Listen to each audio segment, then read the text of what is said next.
Assalamualaikum warahmatullahi wabarakatuh. Perkenalkan, nama saya Mustafa Habibi, NIM 63020200125. Dalam tema ini saya akan membawakan tentang belajar berbisnis jamur. Yang pertama ya, materi pelatihan budaya jamur. Pertama, potensi dan prospek budaya jamur. 1. Keuntungan budaya jamur. Yang kedua, prospek dan peluang budaya jamur. Yang ketiga, jenis jamur dan potensi dibudidayakan. Selanjutnya, teknologi budaya jamur. Yang pertama, persiapan alat dan bahan. Yang kedua, proses dan teknik budaya jamur. Dan selanjutnya, strategi pemasaran jamur.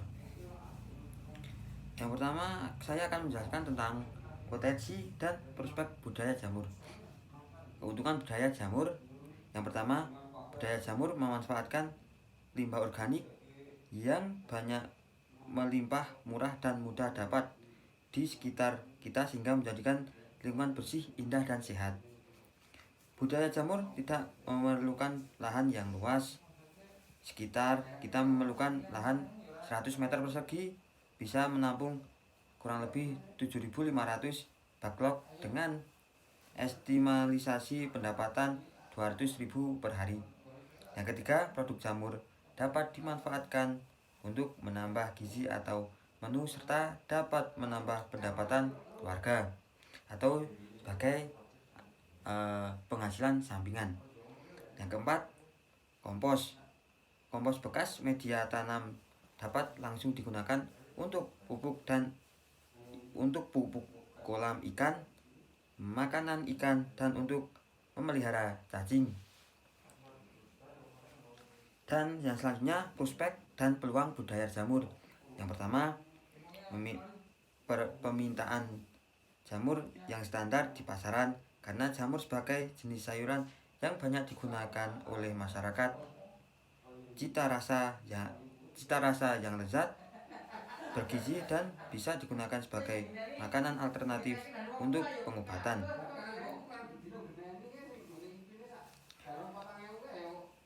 Yang selanjutnya, jenis-jenis jamur potensi yang dibudidayakan. Yang pertama, jamur merang.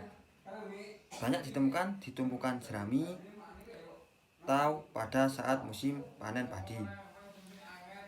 Selanjutnya, jamur merang memiliki cita rasa yang nikmat dan kandungan gizi yang cukup baik untuk kesehatan sehingga menjadi alternatif bahan pangan. Nah, selanjutnya, jamur tiram. Jamur tiram banyak mengandung protein nabati sekitar 10-30%, dikonsumsi dalam bentuk segar sebagai campuran sup, salad, pepes atau diolah menjadi keripik. Jamur tiram mengandung protein, lemak, fosfor, besi, vitamin dan lebih tinggi dibandingkan dengan jamur-jamur lain.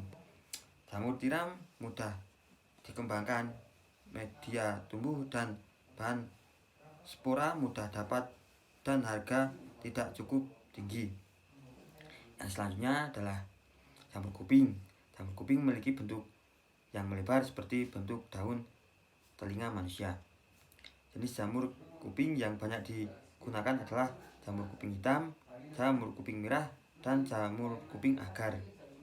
Jamur kuping hitam bermanfaat untuk obat sakit jantung, menurunkan kolesterol, juga sebagai anti pendarahan. Yang selanjutnya adalah jamur shiitake.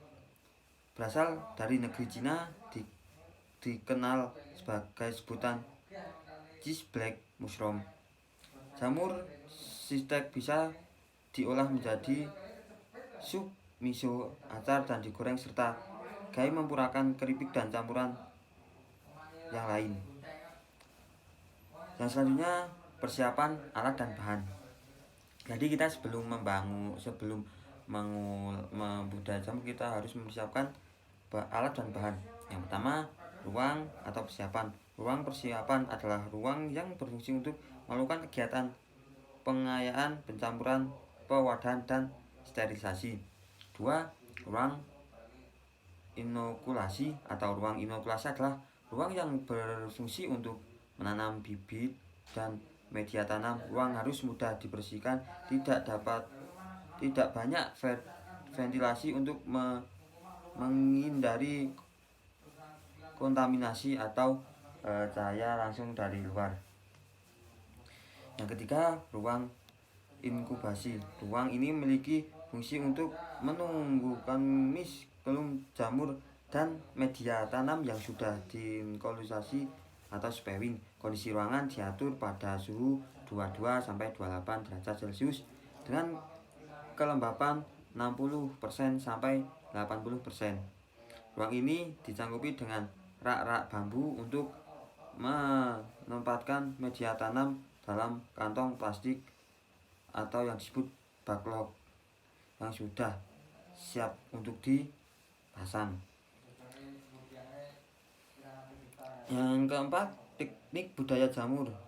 Pengomposan adalah proses pelapukan bahan yang dilakukan dengan cara membumbun campuran serbuk gergaji kemudian menutupinya dengan plastik. Yang kelima, pembungkusan atau pembuatan backlog. Pembungkusan menggunakan plastik atau yang disebut propilen, sering banyak disebut propilen dengan ukuran yang dibutuhkan atau yang sudah disesuaikan. Cara membungkus yaitu dengan memasukkan media ke dalam plastik, kemudian ditumbuk atau ditekan sampai padat dengan bobot atau dengan alat yang sudah didesain menggunakan filter, kemudian disimpan. Yang keenam, sterilisasi.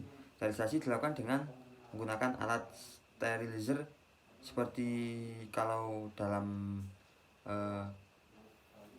penyebutan yaitu oven yang bertujuan menginfeksikan mikroba, bakteri, kapang maupun hamir yang dapat mengganggu pertumbuhan jamur yang ditanam. Sterilisasi dilakukan pada suhu 90 sampai 100 derajat Celcius atau bisa lebih dengan derajat yang lebih memaksimalisasikan bakteri tersebut hilang dengan waktu selama 12 jam. Yang ketujuh, inokulasi atau pemberian bibit. Backlog ditiriskan selama 1 malam setelah sterilisasi, kemudian kita ambil dan ditanam bibit di atasnya dengan menggunakan sendok makan atau sendok bibit sekitar kurang lebih 3 sendok makan, kemudian diikat dengan karet atau ditutup dengan kapas. Bibit jamur yang baik yaitu 1. Varietas unggul, umur bibit dari umur bibit sekitar 45 sampai 60 hari dan warna bibit merah, tidak terkontaminasi. Yang ke-8, inkubasi atau masa pertumbuhan miselium atau sering disebut dengan warna putih yang muncul pada saat jamur siap untuk dipasang.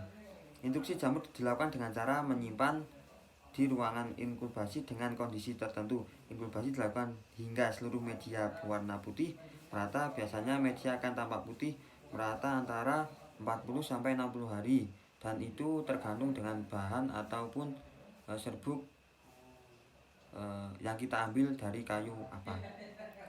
Yang ke-9, panen jamur. Panen dilakukan setelah pertumbuhan jamur mencapai tingkat yang optimal. Pemanenan biasanya dilakukan 5 hari setelah tumbuh calon jamur. Pemanenan sebaiknya dilakukan pada pagi hari untuk mempertahankan kesegarannya dan mempermudah pemasaran. Yang selanjutnya, lebih baik tidak menggunakan kuku tangan tetapi menggunakan.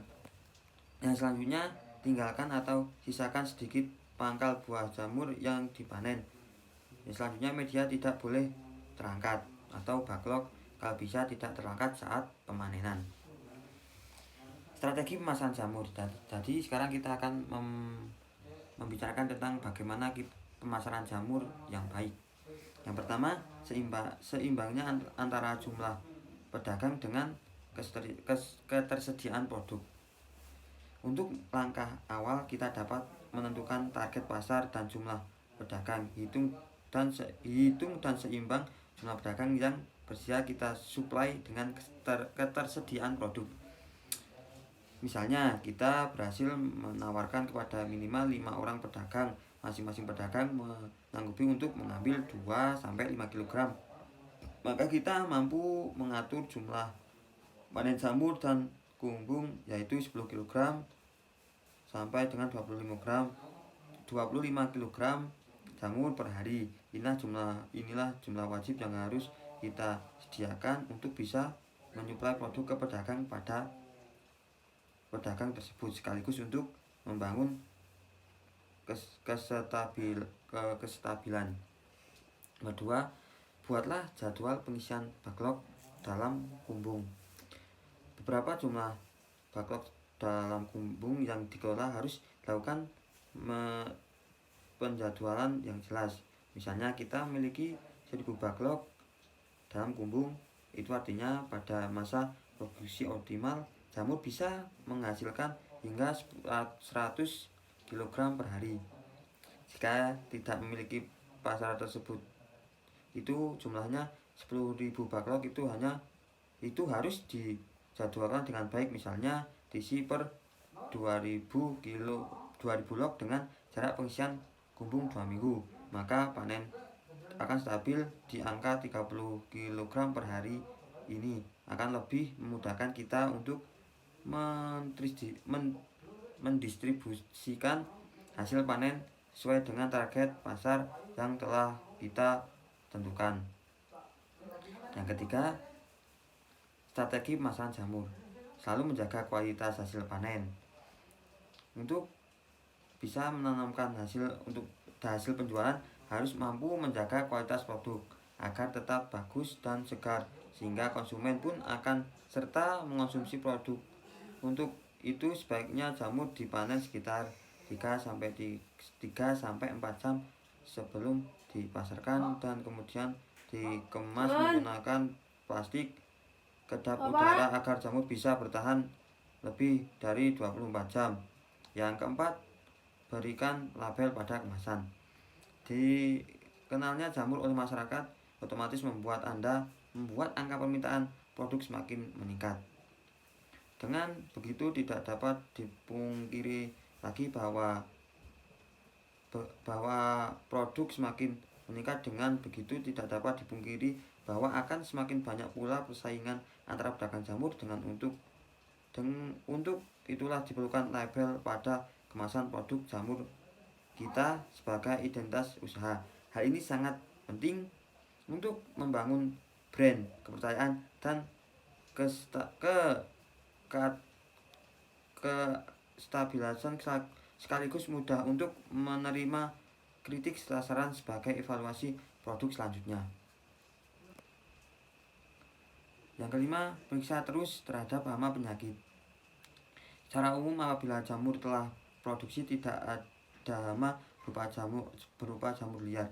Akan tapi dikarenakan jamur mengandung protein, maka apabila backlog telah berumur kurang lebih 60 hari, biasanya terdapat hama ulat. Ulat ini sebenarnya bukan berasal dari backlog atau dari jamur, tetapi berasal dari lingkungan. Untuk kasus pada jamur seperti ini, apabila pada umur telah terdapat ulat, hentikan sementara proses permanen, petik seluruh jamur hingga menyisakan jamur yang kecil-kecil saja.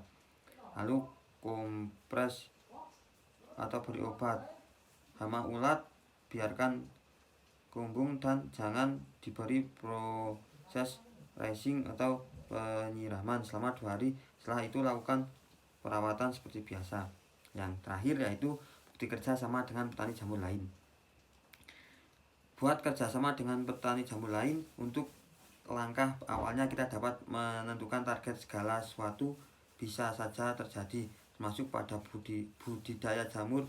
Ada kalanya cuaca dan kelembapan yang tidak seimbang menyebabkan panen tidak bisa optimal. Dan untuk menyiasati pasokan kepada para pedagang agar tetap stabil, kita bisa melakukan bersama dengan petani lain. Jagalah hubungan baik dengan mereka sehingga pada saat kita kekurangan jamur-jamur untuk pasok, kita bisa mengambil dari petani lain. Sekian